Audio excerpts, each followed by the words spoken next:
Hello बच्चों, this is मुस्कान और आज हम एक नई समस्या के साथ मिल रहे हैं। तो काफी सारे बच्चों के दिमाग में ये समस्या थी कि हम सीएस के साथ बीकॉम और लॉ एंट्रेंस यानी कि हम ये तीनों चीजें साथ में कैसे करेंगे। अच्छा, ये समस्या दो तरीके की थी, तो हम पहली समस्या में बात कर लेते हैं एंड देन दूसरी समस्या में बात करेंगे, ठीक है। अच्छा, अगर आप सीएस कर रहे हो एंड आपने ऑलरेडी बीकॉम में एनरोल कर रखा है, राइट, अगर आपने बीकॉम में एनरोल कर रखा है तो बच्चों का ये कंफ्यूजन होता है कि हम बीकॉम के बाद लॉ करना चाहते हैं बट हमको सीएस की भी तैयारी करनी है, हमको बीकॉम भी है और आप बोल रहे हो हमको इसके साथ लॉ एंट्रेंस की भी तैयारी करेंगे। चलिए जल्दी से बता दीजिए इसका समाधान क्या है ना, कि सीएस तो पढ़ना ही है, बीकॉम के एग्जाम देने है और उसके साथ लॉ एंट्रेंस का कैसे मैनेज करना है, ठीक है। तो यहाँ पे दो कंफ्यूजन आते हैं। पहली समस्या बात करते हैं। मान लीजिए आप बीकॉम में एनरोल कर चुके हो, आप बीकॉम में सेकंड ईयर या थर्ड ईयर में हो, ठीक है। आप अभी सेकंड ईयर में हो या आपका third year next year complete होने वाला है, ठीक है। तो पहली बात ये समझना, ग्रेजुएशन के बाद आप 3 साल का एलएलबी करते हो, ठीक है। अगर आपने बीकॉम कर लिया है कंप्लीट तो आप 3 इयर्स एलएलबी करते हो, विच मींस टोटल आपका 6 इयर्स चला जाता है। 3 इयर्स ग्रेजुएशन एंड 3 इयर्स आपका एलएलबी, राइट। तो अगर आप सेकंड थर्ड ईयर में हो, पहली बात ये समझो, सोचने में ये पहाड़ जैसी बात लगती है कि सीएस भी करना है, बीकॉम भी करना है एंड लॉ एंट्रेंस भी करना है, ठीक है। खुद से सोच के देखो, बीकॉम के कॉलेज में कब आप पूरे पूरे दिन क्लास गए हो, है ना, कब आपने बीकॉम के पेपर के लिए पूरे पूरे दिन पढ़ाई करी है? Never, right. 2 सेमेस्टर आएंगे, 2 बार एग्जाम देना है, 2 बार तैयारी करनी है, तो बीकॉम की एग्जाम उतनी बड़ी बात है नहीं, अपन अपने दिमाग में उसको बड़ी बात बनाते हैं, ठीक है, डन। सो बीकॉम के साथ लॉ एंट्रेंस कैसे करेंगे, क्वेश्चन ही गलत है, क्योंकि बीकॉम में हार्डली आपको कुछ करना है ना।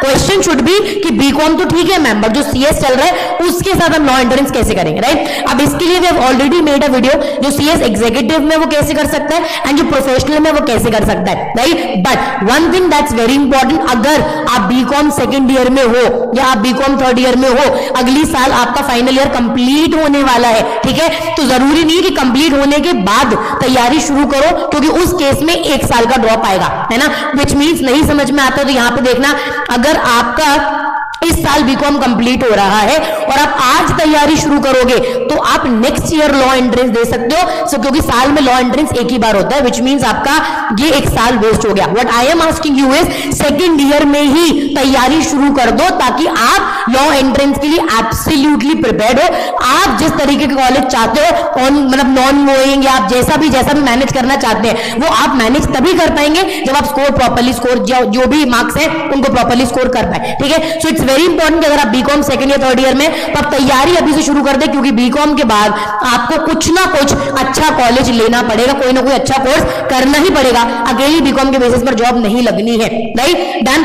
अब एक बहुत इंपॉर्टेंट क्वेश्चन है and I am very sure कि ये समस्या बहुत लोगों के दिमाग में, हमने ऑलरेडी बीकॉम में एनरोल कर दिया है और अब हम बीकॉम के फर्स्ट ईयर में है मैम, यानी अभी जब हम आपका वीडियो देख रहे हैं हम बीकॉम के फर्स्ट ईयर में है, ठीक है। अब हम क्या करें, now I wait for 3 years then I start preparing for law entrance and then should I give law entrance, या व्हाट इज द सॉल्यूशन, क्या इस बात का क्या समाधान है, फटाफट से बताइए, ठीक है। फटाफट से देखो यहाँ पर देखते हैं। अगर एक बेसिक सी बात समझना, बीकॉम आप 3 साल का करोगे, इसके बाद आप 3 साल का लॉ करोगे, टोटल हो गए आपके 6 साल, बराबर है, टोटल होगा आपको 6 साल, जिसमें से इन 3 सालों का कोई बहुत महत्वता रही नहीं, क्योंकि इसके बेसिस पे अपने को नौकरी मिलनी नहीं, right. It is as simple as that. तो अगर आपके दिमाग में ये है कि पहले ये कर लेते हैं फिर ये शुरू करेंगे, तो 6 साल तो भी लग गए, है ना, प्लस इन 3 साल की ज्यादा वैल्यू रही नहीं, ठीक है। दूसरा सॉल्यूशन, अगर आप सही में समस्या का समाधान देख रहे हैं तो ध्यान से सुनना,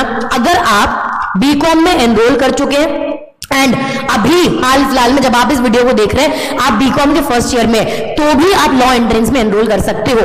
कैसे, ध्यान से देखना, अगर आप फर्स्ट ईयर में हो आप लॉ एंट्रेंस की तैयारी अभी स्टार्ट कर दीजिए। अच्छा, इसका मतलब ये नहीं है कि हम लोग बीकॉम का कॉलेज छोड़ देंगे, हम ये कॉलेज इस साल कंटिन्यू करेंगे, but simultaneously we will start preparing for law entrance as well, ठीक है। अब क्या होगा, नेक्स्ट ईयर, ये साल के बाद जो आपका अगला साल आएगा उसमें आप लॉ एंट्रेंस के लिए अपीयर करोगे, ठीक है। उस साल आप लॉ एंट्रेंस के लिए अपीयर करोगे, अगर आपने अच्छे से साल भर तैयारी करी एंड आपने लॉ एंट्रेंस अच्छे नंबरों से क्लियर कर लिया, तो now you will enrol for 5 year BALLB या 5 ईयर BBLLB, ठीक है। इन दैट केस या तो आप 5 साल BLLB या 5 साल BBLLB के लिए एनरोल करोगे, ठीक है।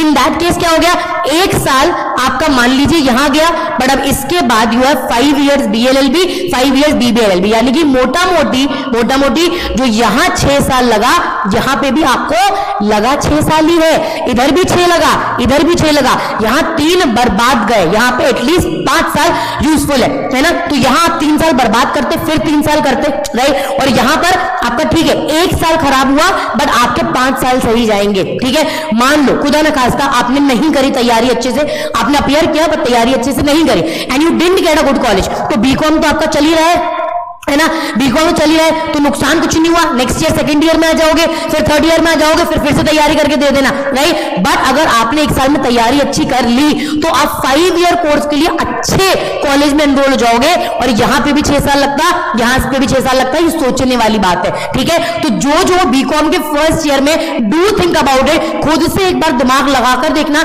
You will understand what is more feasible, and आपको मालूम है BCom plus CS and law plus CS किसको बेटर एम्प्लॉयमेंट अपॉर्चुनिटीज मिलेंगे, किसको बेटर अपॉर्चुनिटीज मिलेंगे। I think the answer is very clear, right. तो इसके बारे में सोचना, बैठना, एंड देन स्टार्ट प्लानिंग कि आगे हमारा अपना करियर कैसे प्लान करना है, ठीक है। इसके सिवाय भी आपके दिमाग में और कोई भी समस्या है, please let me know in the comment box, I will give all your और I will come out with all of your समाधान in the comment box, right. तो इसके सिवाय कुछ भी कंफ्यूजन रह जाता है, please let me know in the comment box. तब तक के लिए अपना ध्यान रखना, thank you so much, bye bye, take care.